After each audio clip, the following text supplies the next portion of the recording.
Okay. If you have an artifact which is already deployed in Tomcat, there is an option that you can open this artifact and copy some files like this updated file. I can directly copy or modify the files which are inside this var file, right? So that is called as hotfix. But if you do an hotfix for this static files like .html, .css, .js, you no need to do anything. Automatically those changes will be affected. But if you modify something related to Java file, .class files and all, right, that those will be automatically not affected. Those changes, the Java changes, whatever modified, you compiled, right, in your what is that .class file, which is compiled and placed inside this var, right? Those compiled changes will not be affected automatically. To affect the changes, either you need to stop and start your application, or else you need to reload. If you know, right, if you stop the application, if you stop it, the application will not function. When the application, when you stop the application, the Tomcat, it will not function. So again, what you have to do, you have to start. So until you start the application, it will not function until you start it. But I don't want to make my application unavailable. So what you can do is you can just click on reload. Automatically, it will reload the changes without hampering the application. Understood? Yes, sir. Okay, but this will not do. It's too much risky. But we will do in some cases in production. If you don't want to disturb the application, we are confident that if we change a file, it will affect. Then we can do it. But it is too much risky. Will not do in general. Understood, guys? Yes or no? Yes, sir. Okay, that is about this. Now, so you can say, sir, you said something, this is very much important, manage a script, but without this only it is working. I'm able to do. I want to create one more user. Okay. Okay, I want to create one more user. So I'll take it. Okay, I'll put it right. Teacher. Small t password. I'll give him manager UI access, only manager UI access. Okay, now let me log in from some other browser.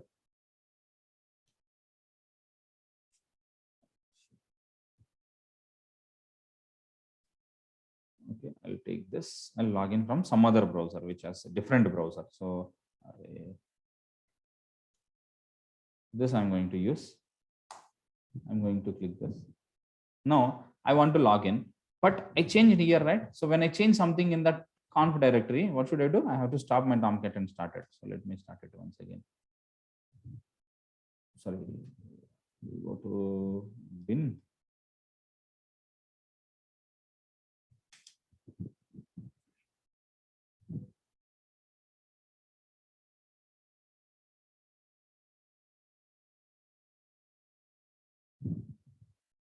Okay, I'll go here. It has been started. I'll click on this.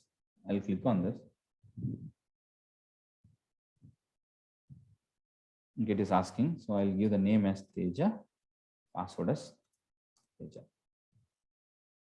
Now I'm able to log in here.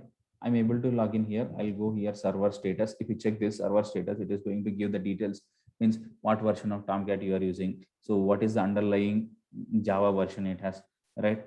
From where, which operating system you are using, right? This Tomcat is running on top of this. All details it is going to give. Okay, next help manager. If you want any help, right? So the documentation, wherever we have seen, right, in that download Tomcat. So there it is going to redirect, but it is not going to website. From where it is showing is there is an application here itself. If you see in the web apps directory, right, there is something called as docs.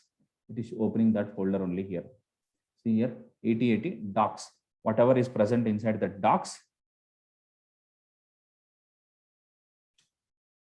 Okay, what is present inside the docs, right? That it is showing. It is also like application it is showing here. So the docs, I want to go back. So like that, if you want to get any information about this, so it is showing. If you want to list the application list, see, you can list this like this. If you want to access docs, you can. If you want to access this application, this is the URL. I want to see some Tomcat already deployed. There are pre-deployed application. Tomcat itself is giving for testing. So if you type here, right, it is giving this servlet examples. So if you click on this, so how to implement those, right? So that, okay. So that is how to implement a servlet application and deploy it in Tomcat, right? You don't know what is the servlet and all, that is related to Java. So it is giving some explanation about that. If you want to read it, you can read it and understand it clearly. right? So like that everything, all the details it is giving. So if I click on list applications, it is coming here. So like this, you can get some information. So with that user also you're getting. Now let me do one thing. I'll close this browser once again. Let me open it.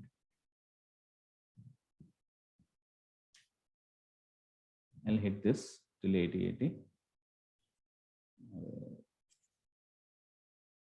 Localhost 8080. All right. So 1 second. Localhost colon 8081. Okay, let me open this. So when I open this, I'll click on this server status. I'll give the Teja user now. I'm logging as a Teja. So here also I'm able to log in. Means the same page only it is taking there. You can directly, instead of listing the applications, if you want to go there, you can go there. So let me hit once again here. All right. If you click on host manager,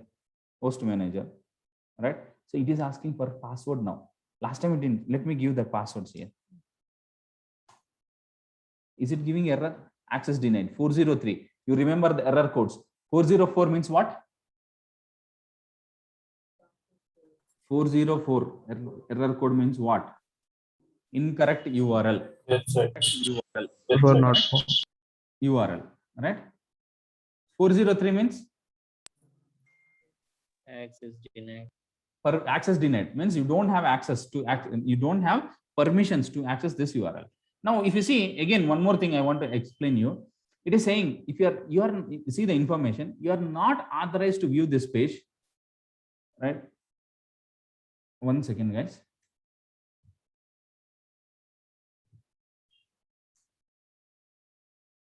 Right? See this, you are not authorized to this page, and it is by default host manager is only accessible for a browser running in the same machine as time. This is something it is giving. You modify in Tomcat XML and it is giving.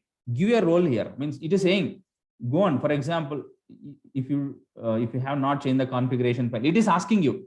Means whatever we did so far, right? Go into conf directory inside the tomcat-user.xml. You open it. There you add a user. There you add a user with this roles. You create admin GUI role, right? And then you add a user like this. It is asking. So it is asking it. Admin GUI. If you if you add it, allow access to the HTML GUI. If you use it, access to the text interface like this. Whatever I have written in the document, like this, they are explaining something, right? So five big for this user. Teja user, I have given manager GUI. Now, for this user only, for the other user, what I'll do is, I'll take out this, I'll do this, I'll click on host manager, admin. This user is also, it is throwing error, right? So for this page, whatever we are having, this is for server status. This is for GUI, that admin GUI is there, right? This is something related to host manager, right? This is host manager. We are with that permissions, whatever we have, right? With that, we are not able to access that page. So it is giving users with admin GUI role should not be granted admin script, something it is giving. Okay, few examples it is giving. Okay, we'll come to this. Now, let me explain something about what is that document. Okay, here. See, with this manager GUI, manager script, manager GUI and manager status, we are able to see the manager GUI, means that GUI, wherever we deploy that admin console, that we are able to see. That's manager status, means that server status and all, which operating system it is using, that those details and that we are able to see. Next, where this is used, manager script is, okay, we are unable to access that host manager, we'll see that. Where we use this manager script is, now tell me guys, when I open this URL here,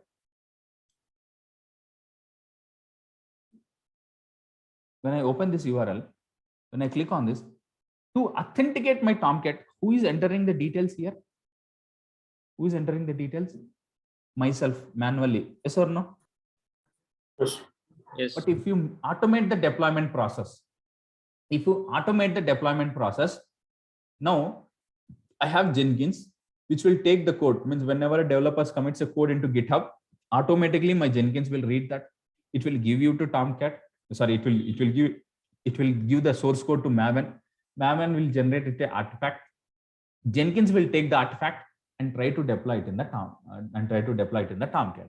So in that case, in that automation process, Who is going to do the deployment? Computer system. Jenkins, one external Jen- tool, right? Jenkins, that is an external tool. Yes or no? So Yes. when Jenkins tries to deploy into Tomcat, like Tomcat, Jenkins is one of the tool. When Jenkins tries to deploy into Tomcat, Jenkins also need to authenticate Tomcat, right? Yes. Right? Who is Jenkins? Yes. One tool, that's it. But when the Jenkins tries to deploy into Tomcat, the Jenkins also need to authenticate Tomcat. Tomcat need to allow that Jenkins to deploy. So at that time, what I did is, for my Jenkins, I gave this username and password. Hey Jenkins, you go and deploy into Tomcat. So whenever developers commits a code, I am telling to my Jenkins, whenever developers commits a code, you take that, you give it to Maven. Maven, based on the project pom.xml, Maven will generate the artifact. You take it and deploy into Tomcat. But while deploying into Tomcat, Tomcat will ask for authentication. So you give this username and password for that Tomcat. So it will allow you. I'm saying, okay, now the Tomcat, now the Jenkins tried to deploy into Tomcat. Tomcat asked for the password. My Jenkins gave username and password. Done. Username and password. So authentication is done. But that Jenkins don't have authorization to deploy. Authentication will be passed, but it cannot do authentication. Why? Because this user, the Teja user, is not having manager script role. So this manager script role, when we have to use it, if, let me put it in here, not there.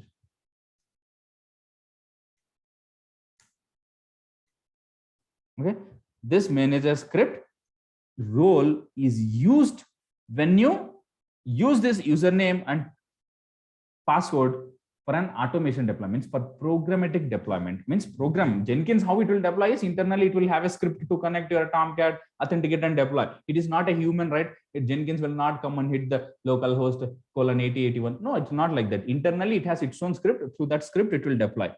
At that time, if as the Jenkins is using this user, if this user don't have this manager script access, then Jenkins cannot deploy that. Understood, guys? For any external tools, if they want to do the deployment into this Tomcat through a programmatic access, then we need this manager script role. Understood? Yes, sir. Okay, is it clear, guys? Yes, sir. Okay, fine. Next, there are different roles. Is that something I forgot to tell? Manager GUI, manager. One second, guys. Okay, here it is authenticated somewhere here, right? So it is giving this now manager GUI. Let me give that manager GUI here. One more. So for each role, there is a meaning. So we have to read it again. Allows the HTML. I already gave it, right? Oh, I already gave it. Sorry. Okay. I already gave it. Sorry.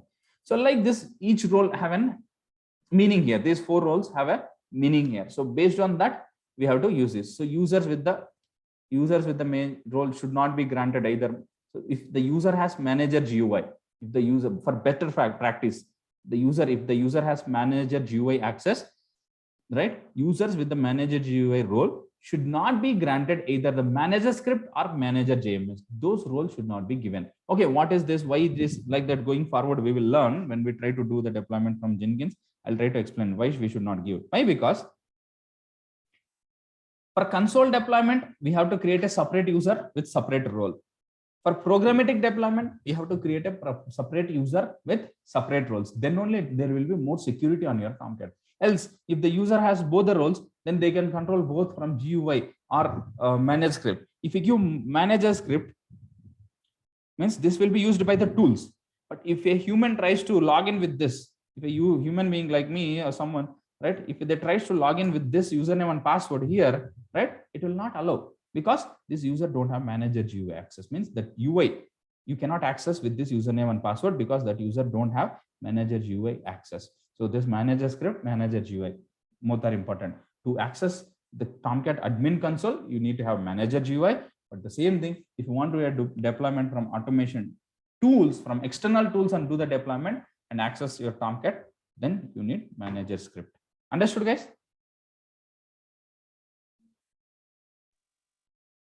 Yes or no? Yes, sir. Okay, someone put off your camera. Okay, now tell me, manage a script, where it will be used? For automation, for programming deployment. We call it as programmatic deployment. Manager GUI for console deployment. I want to see this UI screen and deploy from here. I need manager GUI. Understood? Yes or no? Okay, let me tell one more thing. So you know how to do console deployment through console, how to deploy. First, you need to have a username. See, this is the mistake n number of students have done earlier. So remember this. Without giving username and password, you'll try to log in. Sir, this is not working, you'll tell. Or else, if you even after updating tomcat-users.xml, you will not give proper access. See, remember this, comma separated. See, you read the document, it is clearly there, right? You refer it. Without referring the document only, you'll ping, sir, this is not working, that is not working, right? So you give it proper thing. Someone will give like this. They will add the role like this, right? They'll add the roles within the comments.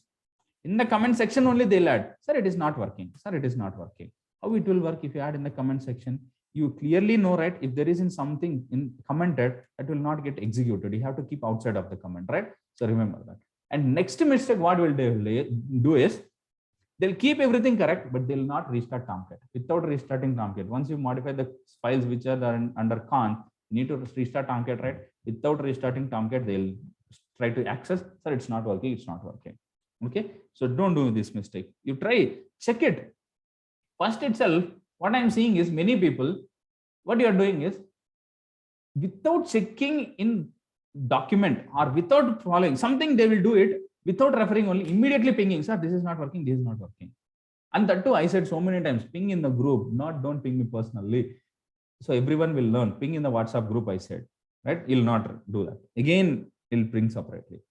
Right? So try to ping in the group and try to check it. If you are getting some error, read that error itself. For example, here itself, I'm getting error. So I'll click on this cancel. Here itself, it is saying you are not authorized. 401, something related to unauthorized only. It is giving. So you add this role, something it is saying. Something it is saying.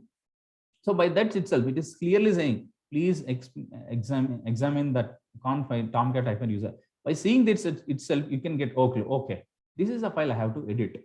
Then you will come to the document, right? Or else Google it with that error.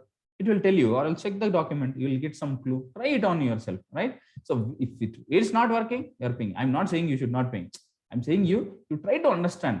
See, if you get a success at the first time itself, it means you are not learning properly. You should get errors, and you should be able to solve that. With that error, you have to understand. And with that error, you have to solve it. Then only it is called as success. Okay. First time itself, blindly implementing whatever I did, you do that and get success. That's no use. You have to get errors, and you have to understand the errors, and you have to solve the error. Then it is called as correct learning. Okay. Fine. Next. What I was saying. Okay. Errors. So that is one. Next. So deployment. Directly deploying into copying into web apps directory, or else from deployment. So here I have explained it, right? Next, these roles I have explained. Next, this one.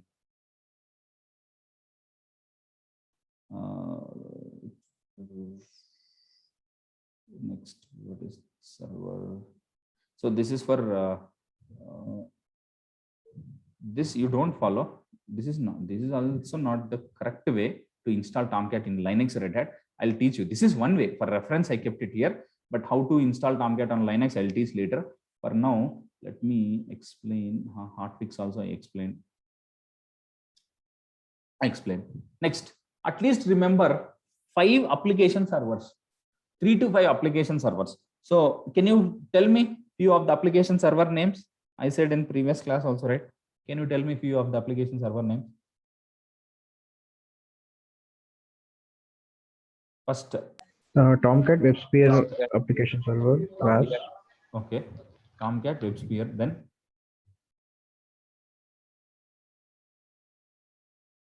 okay, WebSphere application server.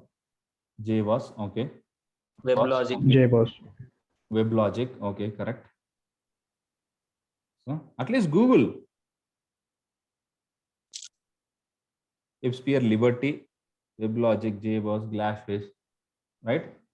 Like that, there are many servers. Okay, fine. Next, let me explain something about web server. Something about web server. That is end of our Tomcat. There are few concepts, small concepts pending. Now I cannot discuss those. I'll discuss when the time comes, right? So these are the application servers I mentioned: WAS, WebSphere application server, WebSphere, Liberty Profile, Glassfish, WebLogic, like that, right? So this is from Apache. Yes, Tomcat is from Apache. JBoss from Red Hat. WebSphere application server, WAS, from IBM. WLP, WebSphere Liberty Profile, is also from IBM. Glass is from BEA, means by Oracle. WebLogic from Oracle. This was before BEA. Now Oracle has taken it. Okay. Okay. Now, so yeah, like Tomcat, they are different applications. Now, again, I'll discuss something about how we deploy from Jenkins to Tomcat to WebSphere. Those processes are different. I'll discuss at that time. Now, this is about Tomcat. Now, I said application server and this one, WebSphere, sorry, web servers, right? So let me show you difference between application server and web server, right? So now see this. Sir, means where we saw undeploy option, their default folders also there is option undeploy, sir. No, we no, undeploy no, you them also? cannot. Have you seen that? Yeah, I have seen that option. If you want, you can deploy. I mean, see where it, if you want undeploy this, you can deploy, undeploy. I thought it is not there. Okay, you can undeploy. This is for your Except- reference. If you Yeah, want, you can except undeploy manager. them. Yeah, you can undeploy them, right? You can For go to manager system. option, it is not highlighting. For others, it is highlighted. Okay, see, it has gone, right? Examples, let me undeploy. See, by default, when they are giving Tomcat, they are giving few things for you, for your learning purpose, right? So whatever you don't want, you can undeploy. So this manager is not there. Other than that, undeploy is there. If you don't want that, you can undeploy them all. That is for your reference. That is Again, for we your will not reference. get them, sir. Sorry, you cannot get it. Once it is gone, it is gone. Okay, okay. Undeploy, you know the meaning of undeploy, right? Okay. Yeah, yes. Okay. Next. If you have a backup, you can, but if you don't have, you cannot. So now the assignment for tomorrow is I'll explain a little bit about WebSphere and application server. You try to Google it and get some idea about this. Okay. I can explain in a picture. Let me draw it, but no patience. So let me explain it. Web server encompasses web containers. This is what I hate. If you want to read it like this, then I'll hate it. Let me show.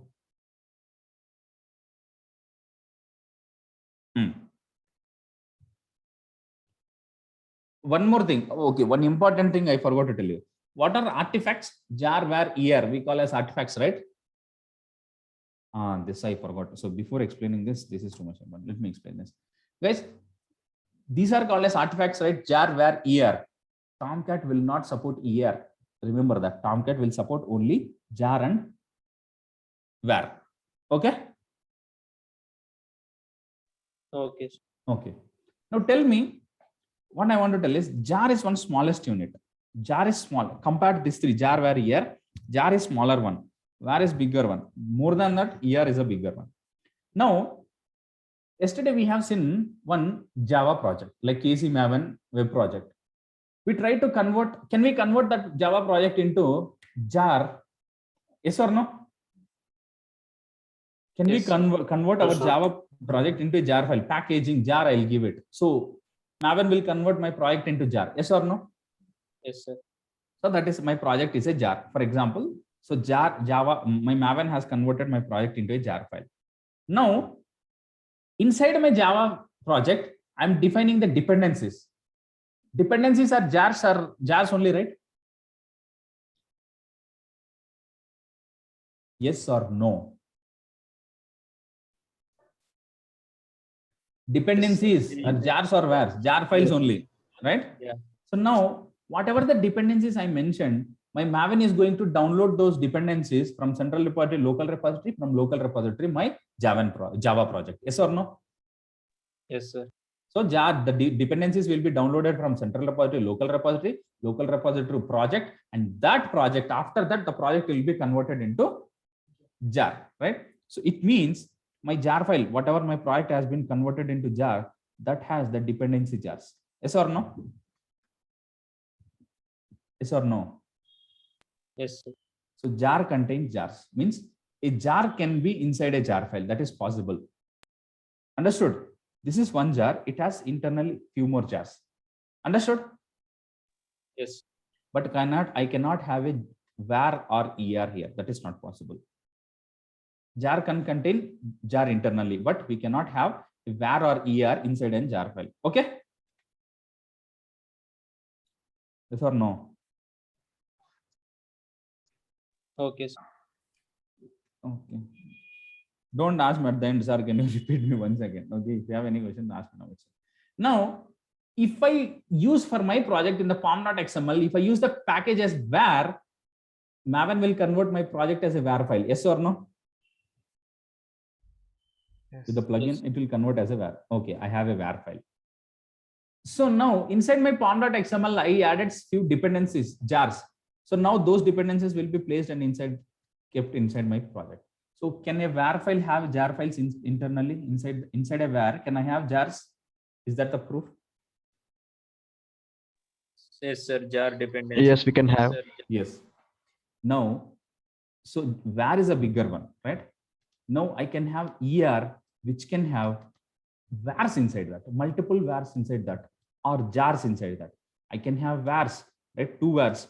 Inside the vars, I can have jars. So ER can contain multiple vars and multiple jars inside that. Understood, guys? Jar. Inside a jar, it is possible. Var. Inside var, I can have jars. ER, I can have vars and jars inside that. Understood? Yes, sir. Okay. Okay, remember this. Okay. Tomcat doesn't support var. Now, see, Tomcat is one of the application server where I deployed. So now, an application server basically provides a runtime environment for enterprise applications. Okay, so it is having web applications. Here also you can deploy web application. What is this web? This is, I can't 100%. I mean, this is, I can say like this is not 100% correct. There is some meaning to this. We'll see that later. This is important point. It works well for static contents such as HTML pages and static ones. I said, right, HTML pages, JavaScript files means .html, .ssh. See, if you want to create a HTML file, you can directly create here itself, right? New, right? Hello dot, sorry, hello dot HTML, right? Okay, I'll open this. I'll write like this. H1 hello H1. So close it. Okay. Now I'll double click on this file. It is opening on the browser. It is showing hello. So this HTML page need any server to run that? This HTML page just now I created. Did I deploy this in any server? Do No, it need any server support? Yes No, or no? Do it need any server support? no, sir. No, if a double click is, browser is enough to run this. Browser has that capacity to run that HTML file, to understand that HTML file and display that, right? So those files which doesn't need any server, which just needs a browser support to run, those in general, not 100%, I'm saying for your understanding, those are called as static files like HTML, CSS, JS file. Those are called as static files. So this web server supports those files. Means if your project, if your Java, if your application or a project don't have Java code, it has only static files, then web server is enough for you.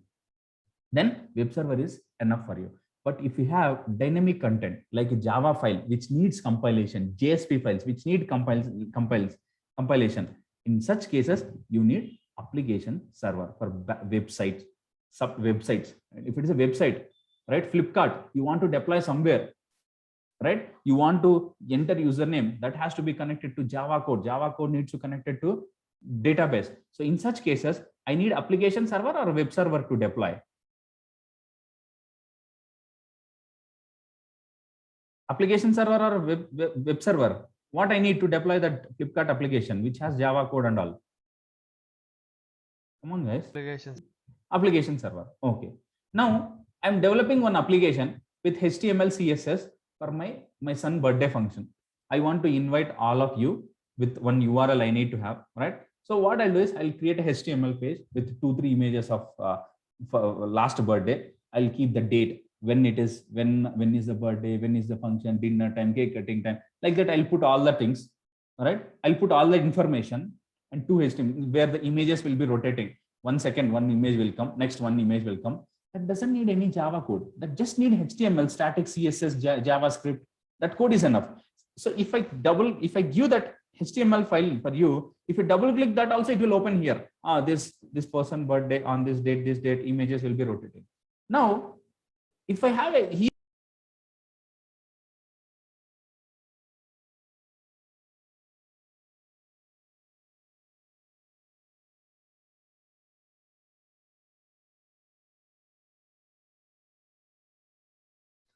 guys, are you able to hear me? Yeah. Now Okay, sorry, I lost. So I said, right, if it is a Java code, Flipkart type kind of thing, you need application server to deploy because that is a dynamic content it has. But if I want to develop an static website for my son birthday, so what I'll do is I'll create a HTML file with CSS and Java JS files, right? I'll tell, okay, birthday on so and so date, name is this, inviting so and so, right? And the birth date is on dinner time is this, cake cutting is like this. I'll design a beautiful HTML page. I'll keep some like 5-6 images from past birthday where the images will be rotating for 5 seconds, one image, next 5 seconds, one image, like that I'll rotate. That doesn't need any Java code. For that, static HTML, CSS, JS files are enough. Now, if I have that static HTML files, everything here, who can see that page? If I double click it, only I'll be able to see it. But I don't want to do that. I want to keep it in a server, and I'll give you one URL for you all people. So when you hit that URL, you will be able to see that. So in such cases, to host that application, web server is enough for me. So web server will support only static content, static pages, whereas application server supports dynamic content. Understood? Yes or no? Yes.